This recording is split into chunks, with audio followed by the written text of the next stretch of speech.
The video you're about to see is a lesson of what not to do in real estate. I believe that sharing what to do is just as important as sharing what not to do and showing you the challenges that I face when I don't take my own advice. And you know what? That's just my personality. Sometimes I don't take my own advice, and then when I don't take my own advice, I show you why I should have taken my own advice. And this video is one of those examples. Roll it! Oh man, this behind me is exactly what I say don't ever get involved in. And here I am. I got myself involved in this 2 years ago, and we're just now starting work on it. Folks, there is a reason why in the 0 to Millionaire Real Estate Investing course and the Do-Yourself Property Management and Rental Renovations course, I say do not get involved with developing. If you are your own landlord and you are trying to just make money as a side hustle, build wealth as a side hustle, go from 0 to millionaire as a real estate investor, developments, probably not for you unless it's your full-time gig. Now, the beautiful thing is I'm a big fan of sharing my mistakes because A, I will never make these mistakes with our startup house hack, and number two, I want to prevent you from making these sorts of mistakes. So here's what happened. Here's a 3 and 2 in a beautiful area in Southern California. This is probably one of the best neighborhoods of this entire city. I'm really a big fan of buying the worst house on one of the best streets, and that's exactly what this property was. Except it was a 3-bedroom, 2-bath with an illegal addition. I'm not the biggest fan of properties with additions ever because usually they're relatively funky. But I thought, wait a minute. It has an illegal addition right here. The wall's already built. I can take advantage of new laws that were passed that would let me turn this single family house into a single unit in the front, a junior accessory dwelling unit right there, and then turn the garage into an ADU as well. That would be 3 units in one. It's the triplexification of California, so to speak. And it's this idea that there's not enough housing in California. So, hey, rather than people, parking RVs outside of their home, why don't we potentially create this opportunity where you could have 3 residences instead of just 1? Now, a lot of folks are really anti that because they think it takes away the neighborhood aspect, the single family character of a neighborhood. And that's possible because you end up with more traffic on the street, more cars potentially. Now, these laws are designed so that they're close to public transportation. There are bus stops around, but people like their cars in America, right? This isn't Europe. So anyway, I thought, okay, hey, the law's passed, no problem. The city says the state law says they'll give you an approval on the project within 45 to 60 days of your application. That's state law, that's what's required. And guess what? I bought this property and it took 2 years. And when I said, what happened to the whole 60-day state law thing, like 27 different times, they're like, yep, we don't got the staff to do it. Sorry, it's going to take us somewhere around 9 weeks to get back to you every single time we want to get back to you. And so here I am, after 2 years, I finally have approval on this project to actually begin development on it, which means I had to sit here paying the mortgage for this thing and the property taxes somewhere around $4,500 every single month for the last 2 years. Golly, that's 24 months. That's somewhere around probably 120-ish, quick mental math, $1,000 of basically loss as I'm waiting. Now, the good news is, initially, the property value of this sucker, I got a really great deal on it. The property value of this thing just went straight up. But that's now starting to turn. The problem is, I'm nowhere even close to selling this thing. So by the time I might be done renovating it, the market might be down back to what I paid for it, right? So a few quick lessons here. Number one, even though the law says you can do something, don't believe the government. How is that even a lesson? I'm not sure. I feel like that is so profound, I need to charge for it. Don't trust the government. Oh, it is Black Friday after all, and we do have a Black Friday coupon code where you can learn all of my mistakes and lessons to increase your income, get lifetime access to those courses, either in real estate investing, stock investing, and the biggest way to learn, in my opinion, is learning from other people's mistakes. Don't make those mistakes, but then also try to perfect basically do what people are doing correctly, right? Buy wedge deals, cosmetic remodels, don't get into developments, and rent them out. But doing developments, big mistake. So let me take you inside of this. But again, to finish that thought, number one, don't trust the government when they tell you they can get you approvals fast. They can't. And number two, don't trust the government not to rug pull you. Remember how I said we wanted to turn this into 3 units?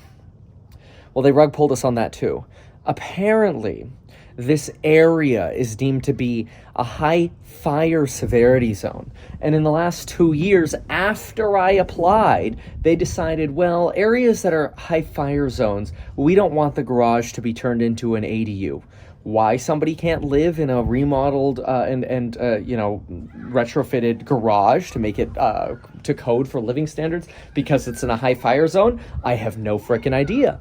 But now my project's actually only approved for the main house, the guest unit, and a garage. And then I have to reapply, which could take another year if I actually wanted to go through it, to get the 3rd unit. So in other words, I could be at 3 years of paperwork just to get the 3 units that the state law said I would get within 60 days. But then again, this is also why some people say just don't do business in California, because this is stupid.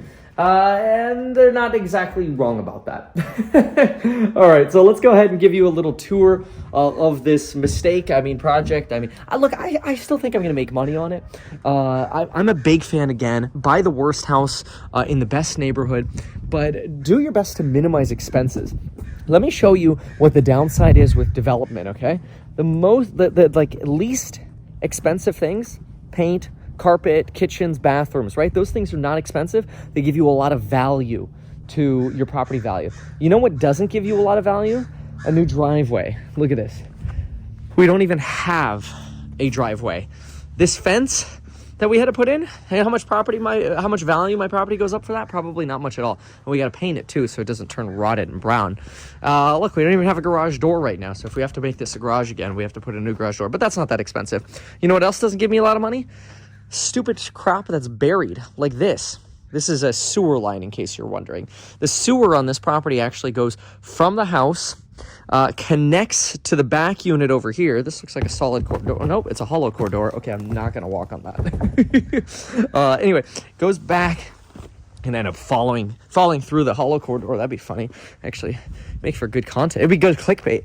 Kevin breaks his neck. Oh, no, that'd be bad. Anyway, so here's your ABS piping for your sewer. It used to be clay pipe right here, and this is where the clay pipe used to go to, and we've gone into a different direction over here, so that way you don't have to bury or dig under the property. You could just go along the side of the property, and you pick up your bathroom back here for the guest unit, you pick up the other bathroom right there, you pick up the other the front house where you saw it earlier, and then you come over here, you connect it all together, and look at that. You send it into the neighbor's backyard. Yes, that's actually literally what's happening. It goes under the neighbor's house and out to the street on their side. Kind of a weird sewer system, but you know what? They did weird stuff back in the day. This, by the way, is your old school clay pipe. Let's go ahead and, I really don't want to touch it because it's a sewer pipe, but you know what? For the lulz, let's do it. Oh, gross. It actually doesn't look that bad. Doesn't look that bad at all. There were some bad parts in it, though. Some bellies. I probably should wash that hand now.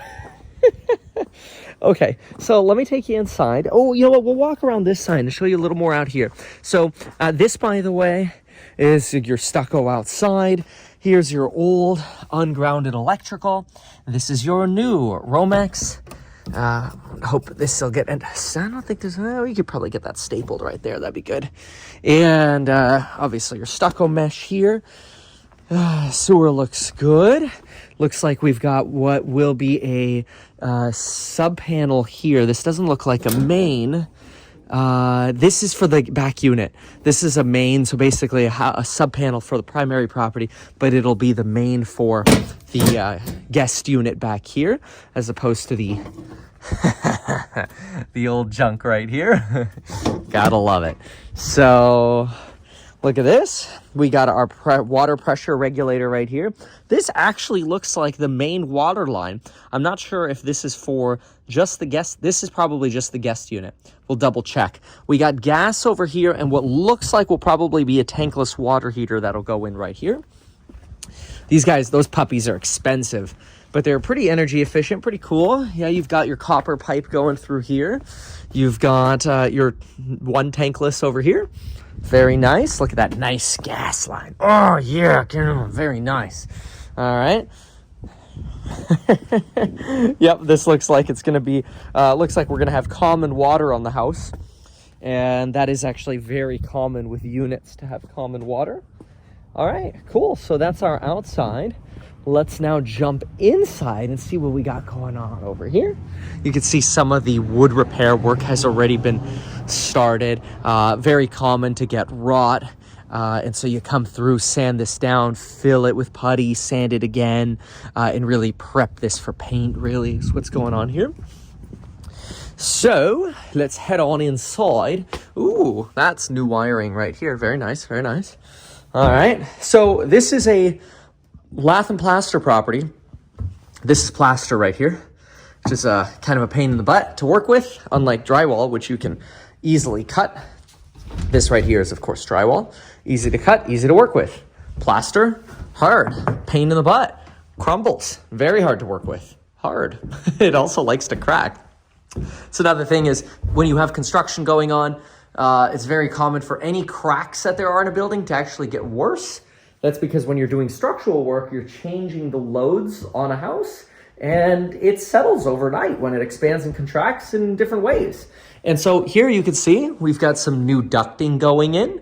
We have can lights obviously going in because this side of the house is a little dark. So we definitely wanted to make sure we got some nice sets of cans here, four for the dining room, family room over here. We've got a lot of new structural woodwork going on over here. Now in multiple parts of the house where we wanted to open up the floor plan a little bit, what we've done is we've put in a structural header. You can see with our post right here coming down. Beautiful thing about this post is actually not that beautiful. We had to dig a massive hole here and basically pour concrete under where the weight of this post comes down. So you have to underpin, it's called. You basically dig a giant hole and get under that concrete there to support the new loads going down onto these new spaces. So you dig a hole from the outside for this one. And we probably had to do that about 20 times for this property here. I'm surprised the engineering didn't call for an engineered beam right here, but that's okay. Sometimes they don't. It's honestly not that big of a span, so it's probably not that big of a deal. Still got the original kitchen here, the original kitchen cabinets. It's really cool, though, the rounding of these. You don't really get that anymore with cabinets today, unless you get something super custom. But obviously, it's all kind of old and grungy in here, and really right now what's just happening is the framing and the structural work. This is the laundry room here. You can see this whole wall has been freshly framed over here. Got your strike plate, so if somebody tries to hang a picture there, they don't puncture a hole into our new pipes. We've got, this is where your laundry machines would be. So you got gas over here. We've got I'm sure they've got it figured out, but I want to see where they're going to do the vent for the dryer. But I'll ask them about that because I don't see a dryer. I don't know if you want to go up for the dryer vent, but we'll see. Anyway, this looks like it'll be for a sink over here. Drain for that. Very good. On the other side, you actually have what we're turning into a master.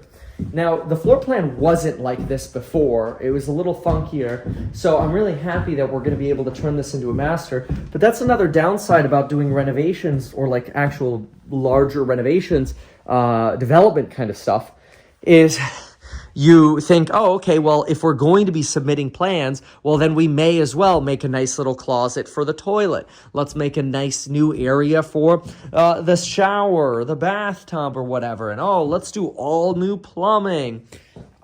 All this stuff, it just costs a lot of money. I mean, here, you got new plumbing going through the whole place. Not only do you have that, but this entire wall is fresh lumber right here. You got the sheathing, plywood sheathing on the outside. You've got your bolts over here for the underpinning. You've got a bolt here. You got a bolt here. We had to add that in. You got a bolt there. Keep in mind, that bolt goes all the way through the existing foundation wall of the property and then into our underpin that we dug underneath the property and poured underneath the property. So, like, this wall is really beefy. Like, we're making it good. You know, that nice new dual pane window over here. Now it's got some quality to it.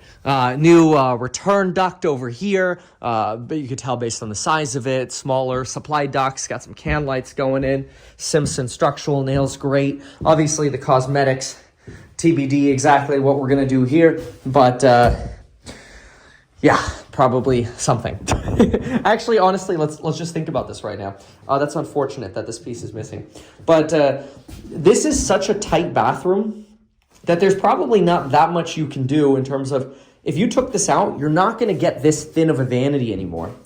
I would like to honestly see this transformed into something that's re-stained or painted, probably. It's cheaper, you know, clean all this up, make it glide. Actually, it doesn't glide too bad at all.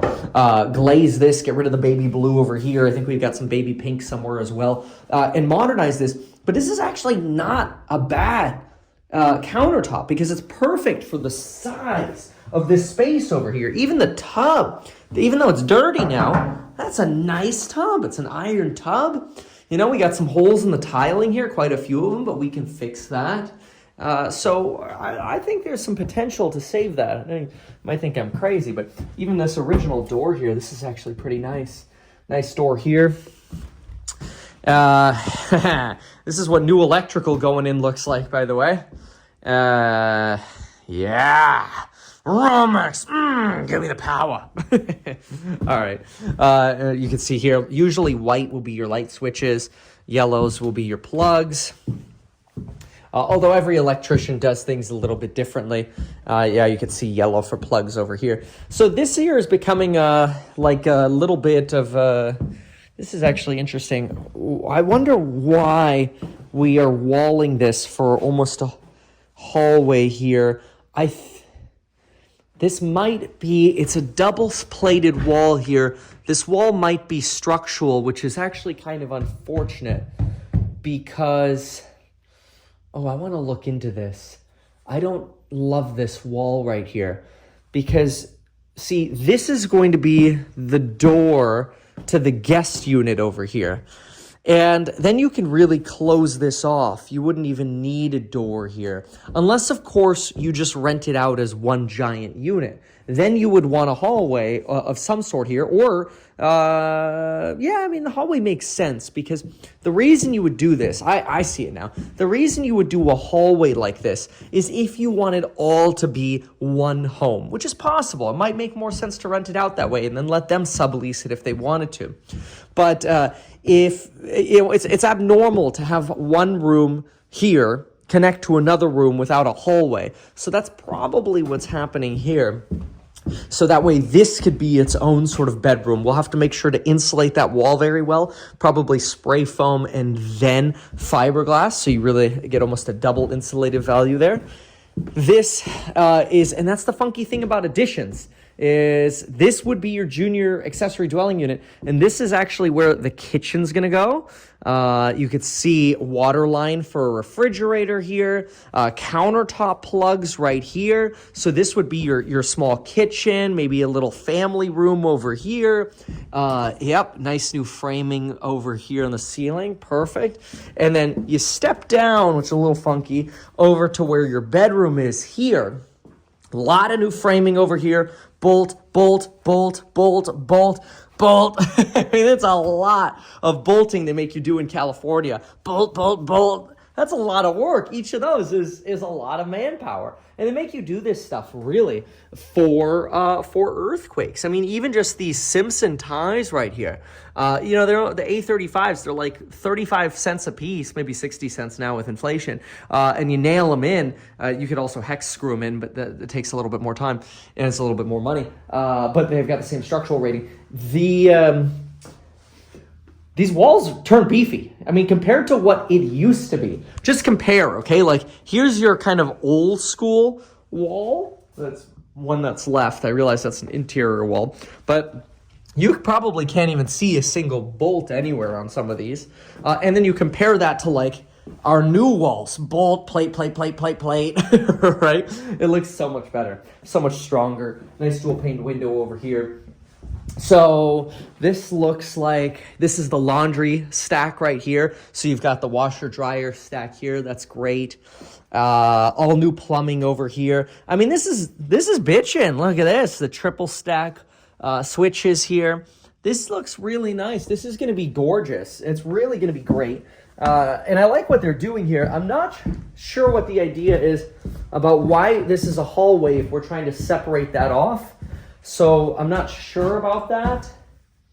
I think the idea might be future convertibility, right? You know, maybe you drywall in that door, and then if you want to give somebody the option to really quickly like open or close, you could do that. But if this is its own unit, this section here becomes a dead space. So I'm not thrilled about that, but I'll get to the bottom of that. Okay, so otherwise, yeah, look, it's a great property.